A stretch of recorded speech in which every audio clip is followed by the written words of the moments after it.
jaamacadda Camuud ee magaalada Boorama waxay maanta kulan qada sharaf ah Boorama ugu qabatay 22 xildhibaan ee dhawaan ka soo baxay doorashadii golaha deegaanka ee ka dhacday degmadan Boorama. Kulankan qada sharafka ah waxay jaamacadda Camuud kula dardaarmaysay 22 xildhibaan inay si cadaalad ah oo horumar ay ku dheehan tahay ay ugu shaqeeyaan bulshada. waxaana kulankan ugu horeyn ka hadlay gudoomiyaha jaamacadda Camuud Professor Saleebaan Axmed Guuleed waxa uu hadallo dardaaran ah u jeediyay 22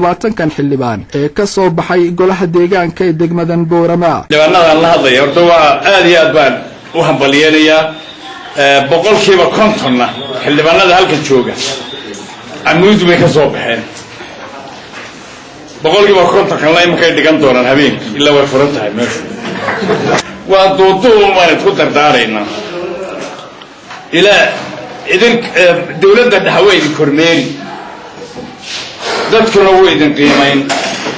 eebana way idin abaal marin imma shaqo way ma khayr labada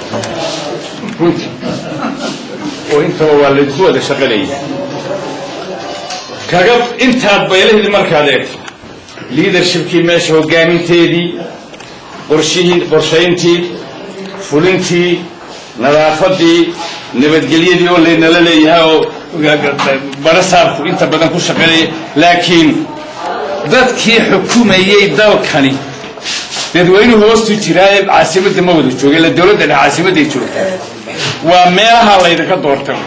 sidoo kale maayarkii hore ee magaalada Boorama Cabdiraxmaan Shidabile iyo gudoomiyaha gobolkan Axmed Xadi Sidqi ayaa iyaguna waxay hadallo dhiirigelin u jeediyeen 22 xildhibaan ee ka soo baxay golaha deegaanka ee degmadan Boorama. gudoomiyaha cusub ee golaha deegaanka ee degmadan Boorama Saleebaan Xasan Xadi ayaa isaguna waxa uu ku dheeraaday waxyaabaha ay hiigsanayaan ee dhanka horumarka ah oo ay ka sameyn doonaan gudaha magaalada Boorama.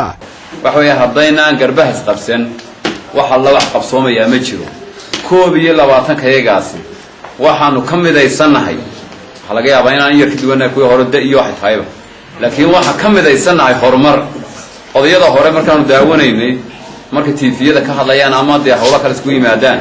hadii jeer nabadgelyada ka hadli jiray nabadgelyada waa run laakiin waa horumarkii xagga laga tagay marka waxa isla malaahdeeda yar dhaafto way loobeen horumarkii